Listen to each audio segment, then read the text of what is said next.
Hello, my friends. Welcome back to the channel. My name is Theodore, and it's an honor to be here with you today.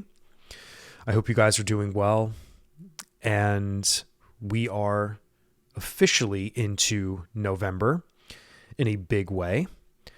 Not halfway through it yet, but by the end of this week, we will be halfway through November, which is wild to think about. And the subject matter of today will be actually primarily, I guess, on the big event happening on Friday, which is the full moon in Taurus. Before we dive into some insights on the full moon, we can definitely reflect on some stuff we've been through already. We can definitely discuss how Pluto is still in Capricorn at 29 degrees, so definitely wrapping up whatever little tiny breadcrumbs of karma are left in the Capricorn parts of our lives. And what's interesting about Capricorn as well this week is that Venus now is in Capricorn. So Venus, the planet of pleasure, of adornment, of love, beauty, all the expressions of, again, just nice things, right? That's why Venus has always been known as pleasure. I know in the modern age, modern astrology, money is always associated with Venus. Of course, Venus rules Taurus and Libra. So again, there's this friendliness and this abundance, right? And this pleasure. And again, in the ancient world, things brought you pleasure, right? The more stuff you had, the more friends you had, of course. There was this very Venusian element to being loved and loving other people, right? The Libra part of the Libra energy can definitely be very much inclusive and very friendly, right? Open. Even though Libra has a whole other bag of tricks to it. I'm sure if you're a Libra moon out there or whatever, you kind of understand that there's more to the balancing act of what a Libra is. But my point is that Venus wants to be pleasure. It wants pleasure. It wants to express itself in a frame of beauty. And Capricorn is a very stubborn place. Capricorn ruled by Saturn, but the Saturn that is Earth-like Saturn, not the air-like Saturn in Aquarius, which are two different completely expressions of Saturn. Air sign versus Earth sign. I mean, you could not get any more different. And Venus has been traveling in the sky through zodiac signs that have been quite interesting. And in the recent couple of weeks, it's been in a fire sign, which was the first time it's been in a fire sign since Leo. And then prior to Sagittarius, of course, she was in exile, which there was a lot more intensity involved in potentially love connections or the way we feel about things. Of course, things could have come up that were a little dark. We could have maybe had pleasure taken away from us, in a more, I don't want to say shadow-like way, but again, Venus can't truly express pleasure in the highest frequency, I guess, to say it in the most new agey terms when it's in Scorpio. But Venus in Scorpio loves intensity. So now that we're dealing with Venus in Capricorn, we're going to be dealing with a moment where pleasure may not be able to express itself, or we may not be able to find that pleasure as easily as some other places, or in Sagittarius, right? I feel like a lot of people, depending on what house topics, of course, guys, always remember that when I talk. This has a lot to do where it's transiting in your life. These activations are very specific to your life. And where these things fall in your birth chart. But Venus in a fire sign, regardless, because we feel the collective Venus traveling, but then we also feel it in our birth chart, right? So there's always an air of like Venus and Sagittarius around. Like it affects the collective, it affects just the fabric of reality, but then it also affects us on an individual level. So I also hope you understand that part of astrology. But Venus in a fire sign is, again, much more fast moving and passionate, and, you know, things can happen in our life very quickly. And that could be a great thing. Same when like Venus is in an air sign, right? But Venus in an earth sign, especially if it's ruled by Saturn, because Venus in Taurus is a whole other story. Again, because that's more about accumulating pleasure and being able to embrace that pleasure and grow things that can be pleasurable. Like, again, putting in the work, but also like being very, very thrilled about the rewards. Where Capricorn is all about work and really nothing about rewards, in my opinion. When we talk about Venus and Capricorn, we're talking about, yeah, let's take pleasure away. And like, yeah, there might not be anything good that comes out of this. It's just like, we need to work on something for our happiness. We need to work in order to maybe see the fruits of our labor later. We may have a hard time dealing with our emotions potentially in that part of our life. And again, just sort of like trying to figure out, what can I do, or how can I work on this relationship? How can we realistically make something work and move forward? Maybe. And something that you have going on in the Capricorn part of your life. Like there could just be, like, for example, if you had Capricorn in the third house, right? Venus enters. We're talking about communication, right? We're talking about maybe your local activities and the way you interact with others on a day-to-day basis. And Venus comes in a sign like Capricorn, and there could be a stunting. Like there could just be maybe a slight restriction on the pleasure, right? We need to kind of understand more about our communication during this period of time.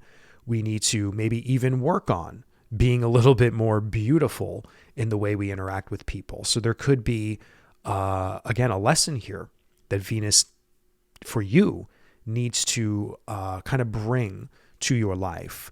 So Venus can also be a reminder in a sign like Capricorn of the necessity to bring some beauty and pleasure to that part of your life. So it could, again, Venus there could be more of a reminder, more of an acknowledgement, more of intuitive insight that it's important to bring some femininity potentially to that part of your life. And when I say that, I just mean, like, again, allowing yourself to feel, maybe, right? Similar to the moon, right? The moon will allow us to just feel into that part of our life, whether we like it or not, wherever the moon is transiting. But Venus, again, we're talking about pleasure, right? So we can be having a reminder of pleasure while it's transiting in Capricorn, or we might have just a subtle restriction of something going on in that part of our life that we must learn something from, right? So I hope that makes sense a little bit. But towards the end of the week, we will be dealing with a Taurus full moon. And Taurus full moons are beautiful to me because the moon is exalted in Taurus. Of course, the area of your life that Taurus falls is where these activations always happen every year during a Taurus full moon. And of course, the dimension of that part of your life may differ year to year. But it is kind of funny how in astrology, we always sort of feel a certain way, or something similar kind of might happen every single year for us, right?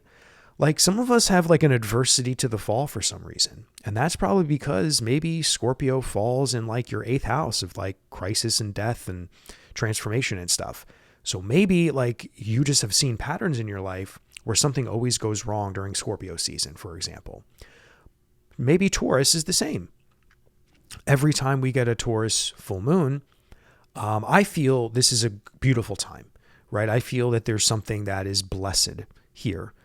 And on the world stage, again, this channel isn't about the world stage or anything like that, but no matter who's involved with a Taurus full moon, there could always be a moment of, again, adornment, a moment of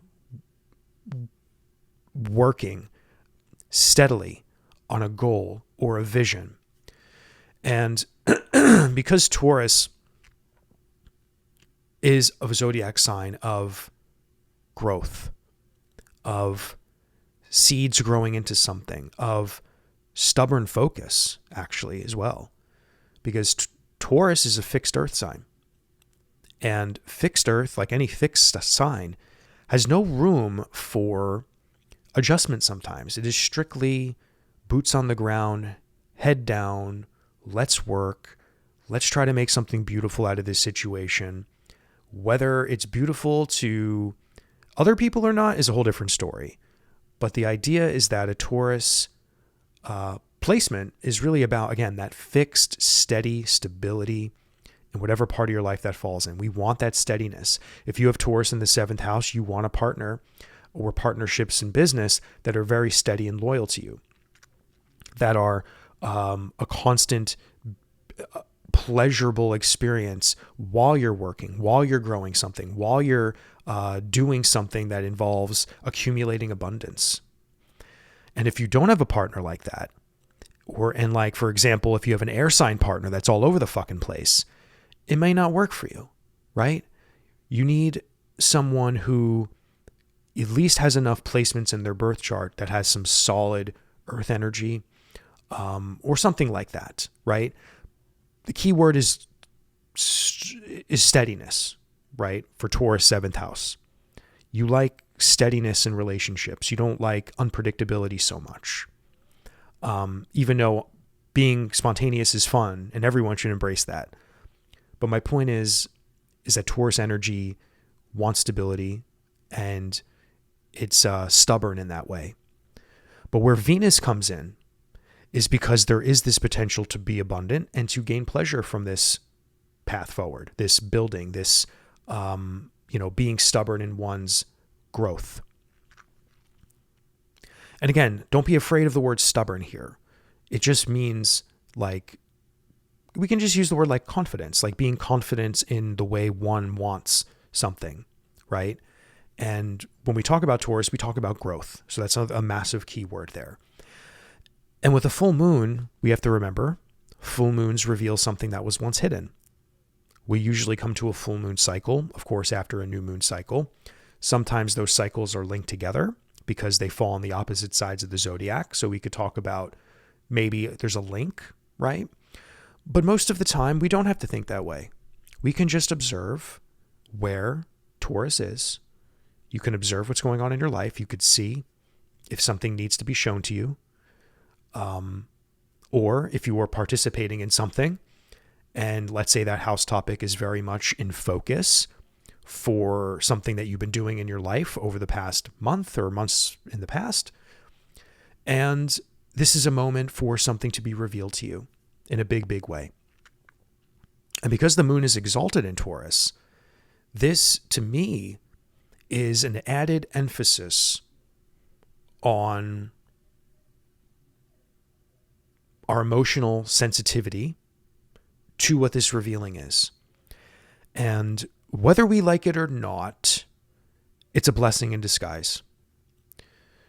And whether we like it or not, there is something that can be learned in a very, very big way, and something that can be used to grow in a very, very big way. So there's always lessons to be learned in astrology, and there's always something to be taken from any circumstance. And we can find the wisdom, right? We can find even the beauty in something. Even if that's a journey back to oneself in a spiritual sense. Like, I'm thinking of a few examples right now where someone I know is going through a hard time, and this particular area of their life is falling into a house topic that's pretty deep, right? We're talking about the 12th house. And having the full moon in Taurus fall in someone's 12th house, again, a 12th house ruled by Venus, in my opinion, is a favorable place for the 12th house, because the 12th house can get scary for some people. So if you're going to have a house of isolation, endings, karmic stuff, again, a place where the unconscious exists and fear potentially, and just places of liberation where we might go through some darker understandings about ourselves, have Venus there provide like a cushion to land on, like a beautiful understanding of one's journey. And I feel when we get to that 12th house, it's very possible we can have those deep, transcendent, reflective moments that do provide a little enlightenment. And when Venus is there as a ruling planet of that zodiac sign, we can talk about maybe some aspect of love that can overwhelm our situation. There could be a blessing or a miracle somewhere buried within that. Or something is revealed to you that can provide a new way forward, and learn to embrace maybe the stubbornness of life that sometimes we can't control, you know? Because life can get stubborn. Life can show us things that are rough. And Taurus can get rough for some people, especially in some particular house topics, because of the stubbornness, because of the fixed earth. And it's our job, I believe, with our Taurus placements, to understand the depth and the structure that Taurus really needs in order to exist within its domain. I hope this makes sense. And this person I'm thinking about with the 12th house, again, something will be revealed to her that I believe will be beneficial for a new life she must live now. And that's what full moons are all about, a revealing and even an awakening of some kind. And again, when the word awakening does not have to be some massive like communication with the divine, right? We're talking about insight, intuitive understanding. Yes, sometimes things can physicalize on the world stage. I mean, yeah, on the world stage, of course. In the world, we're going to notice something that gets revealed potentially. We'll see collective stuff. Something will get revealed maybe in some kind of way, as they always do. But Taurus specifically, we're dealing with something that has the potential to grow into something bigger. And the moon is exalted there because expanding our emotions, expanding love and pleasure truly is, I believe, why human beings are here on Earth, aside from going through lessons and suffering and all this other stuff. The true innate nature of a human is to come back to love, to come back to pleasure, and to have pleasure within peace and love, right? It's just in Taurus, in comparison to Libra, we're dealing with, we need to work for that. We need to be steady. And by being steady, we can grow something solid. And that's very important for humans to remember that we are Earth, you know? And that's why people with not a lot of Earth's energy in their birth charts need to maybe find people in their life that do. Because grounding and understanding the power of building, right? Understanding the power of getting out of one's head in the dream world and really coming to the ground is so important. And the moon, being the planet of sensitivity, emotion, and feeling, and also the way we think, right? Aside from Mercury, the moon is also our mind. And when exalted in Taurus, and when it's illumined in full, we have a beautiful opportunity to examine something going on in that part of our birth charts. And if we really look close enough, I guarantee you, like in Libra and Taurus, those might be the two parts of your life you've always had the most pleasure in. Because Venus is there always asking for things that are nice, always asking for pleasurable experiences. Like, for example, if you had Taurus in the 7th, your harmony and your pleasure within a relationship is so, so important. And I know everyone wants pleasure within a relationship, but again, we're talking about steady and stable pleasure, right? We're talking about a ride or die partner. Or if you had Taurus in the 10th, you want a steady, pleasurable career, right? You don't want to travel around the fucking world all day long. You want a stable, pleasurable career. And yes, you can travel and all this other stuff, but again, your core principles as far as what you want to be known for must be stable, solid, and abundant. Taurus 10th house people want fucking tons of money. Like, they want shit, right? And they want to enjoy their life via their career. So when you have a full moon falling there, we're talking about revealings in those parts of your life. We're talking about something is being asked there of us. Do we need to put more pleasure into our life right now? Do I need to expand something in my consciousness to receive and ask for more pleasure? And during this full moon, we're going to have Venus, right, the ruling planet of this full moon, being a very, very kind of difficult zodiac sign. We're talking about Capricorn here. So the link between the full moon and Venus in Capricorn are subtly connected. And we should keep an eye on the Capricorn part of our life too. All right, my friends. Well, that's all I have for you. Those are my quick, brief insights on this coming week. Just one major transit I wanted to touch on. Of course, there's more I could definitely talk on this.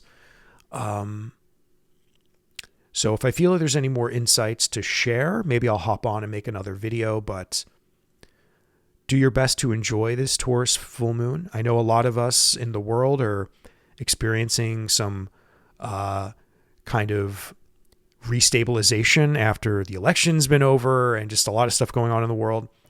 So maybe this Taurus full moon can provide some,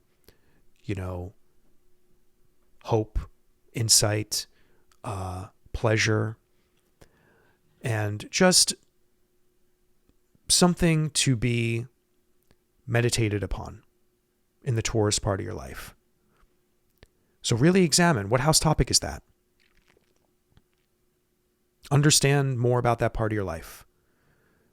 And realize that this full moon is there to reveal, whatever it's going to reveal will be extremely important for you to integrate. And we have been coming off of a very intense couple of months. So I think Taurus full moons are very, very positive. I mean, I do. So I think this could be a beautiful moment for a silver lining for some people, So if you've been too obsessed with the collective shit, try to come back and try to focus on whatever your Taurus part of your life is. Okay? And also the Capricorn part of your life. Investigate that because Venus will be transiting there. So I still feel like we're going to be in this weird emotional tug of war, right? Because a lot of us are, I think some of us have been drained of pleasure and a lot of us have been uplifted by pleasure in the last couple of weeks.